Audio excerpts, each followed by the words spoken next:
조드레박 신부의 영적 일기, 부활을 믿기 때문에 1999년 광주 염주동 성당에서 제1보좌 신부로 있을 때입니다.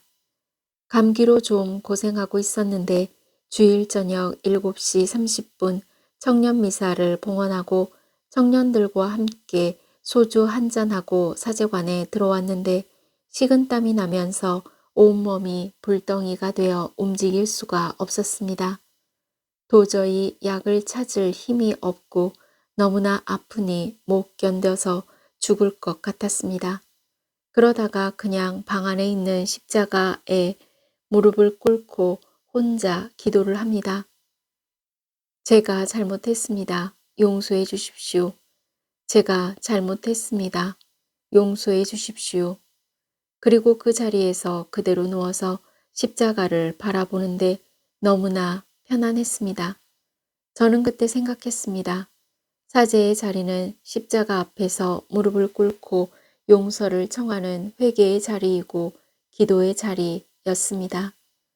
그 일 후로 성모 일도를 무슨 일이 있더라도 절대로 빼먹지 않고 기도드리고 잠자리에 드는 버릇이 생겼습니다. 전능하신 하느님, 이 밤을 편히 쉬게 하시고 거룩한 죽음을 맞게 하소서. 아멘. 오늘 복음을 보면 예수님의 길잡이셨던 세례자 요한의 죽음에 관한 이야기입니다. 그런데 요한의 죽음을 통해 악인들이 나타난 세상에서 의인이 얼마나 어이없게 무기력하게 희생당하는지를 보여주면서 동시에 예수 그리스도를 믿는 그리스도인들은 악인이 의인을 희생시키는 세상 속에서 어떻게 살아야 하는지에 대한 답을 줍니다. 헤로데 임금이 예수님의 소문을 듣고 내가 목을 벤 그 요한이 되살아났구나 하고 말합니다. 이렇게 헤로데가 요한이 살아났다고 말한 이유는 자신이 요한을 죽였기 때문입니다. 이런 점에서 헤로데는 예수님을 보면서 죽은 요한을 떠올린 것입니다. 요한이 유다 광야에서 세례를 주면서 선포한 회개하여라 하늘나라가 가까이 왔다. 마테오복음 3장 2절라는 설교 말씀이 있습니다. 그 뒤에서 예수님께서는 갈릴레아 전도를 시작하면서 회개하여라 하늘나라가 가까이 왔다. 마테오복음 4장 17절라고 외치십니다. 그뿐만 아니라 마르코 복음 6장 27절에 보면 예수님의 제자들도 파견받고 떠나가 회개하라 하고 선포하였습니다. 회개하여라 하고 외친 요한은 감옥에 가두고 심지어 목을 베어 죽이기까지 했는데 예수님이 나타나서 회개하여라 하고 외치고 그분의 제자들까지 회개하라 하고 외치고 있습니다. 그러니 헤로데는 예수님의 소문을 듣고 요한이 살아났다고 생각할 수밖에 없었을 것입니다. 그런데 중요한 것은 헤로데와 헤로디아는 자신들의 잘못을 지적한 요한을 원수로 여기고 그 사람만 죽이면 모든 것이 다 끝나고 평안해지리라고 생각했고 모든 진실이 묻히고 끝나는 것처럼 보입니다.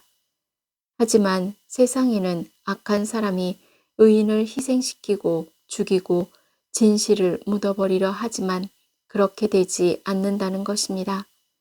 그것은 내가 목을 벤 요한이 되살아났구나 하는 헤로데의 말 때문입니다. 다시 말해 부활이 있기 때문입니다.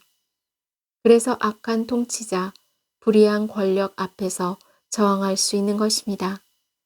중요한 것은 예수님께서는 헤로데가 스스로 자기가 죽인 요한이 살아났다고 말할 정도로 요한을 떠올리는 삶을 사셨습니다. 헤로데에게 목베임을 당해 죽은 요한의 삶이 그대로 끝나지 않았다는 것이 저희에게 크나큰 위로가 되는 말씀입니다. 왜냐하면 저희 역시 요한처럼 이 세상에서 억울한 일을 당할 때 주님은 아시고 저희의 삶이 헛되지 않았음을 올바르게 인정하여 주실 분이시기 때문입니다. 아멘. 사랑하는 고우님들, 세례자 요한을 바라보면서 자기 삶의 자리와 그 자리에서 해야 할 일이 무엇인지 알아야 한다라는 것을 묵상합니다.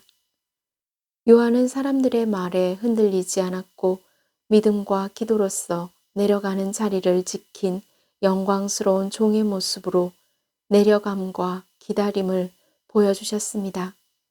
그래서 내려가야 합니다. 자꾸 내려가야 합니다.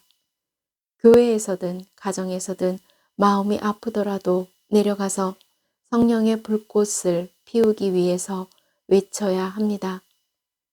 내가 내려가서 불씨가 되겠습니다. 그런데 고우님들은 자꾸 올라가려고 하니 예수님은 고우님들을 대신하여 내려가시는 십자가에서 기다리고 계십니다. 함께 내려가자고, 함께 견디자고 하십니다. 내려가는 그 십자가 자리에 희망이 있습니다. 예수 그리스도는 어제도 오늘도 또 영원히 같은 분이십니다. 아멘. 저 두레박 사제도 내려가는 불씨가 되어 몸과 마음이 아픈 고우님들과 아픈 이들을 돌보는 고우님들 그리고 고우님들의 자녀에게 성령의 불꽃이 타올라 주님의 치유와 회복의 은총이 임하시기를 기도합니다. 아멘. 영적 일기를 마무리하면서 부활을 믿고 삶의 자리에서 내려가고 견디어내면서 고우님들 안에 성령의 불꽃이 타오르는 영광스러운 믿음의 종이 되어 치유와 회복을 누리시기를 주님의 이름으로 강복합니다. 아멘.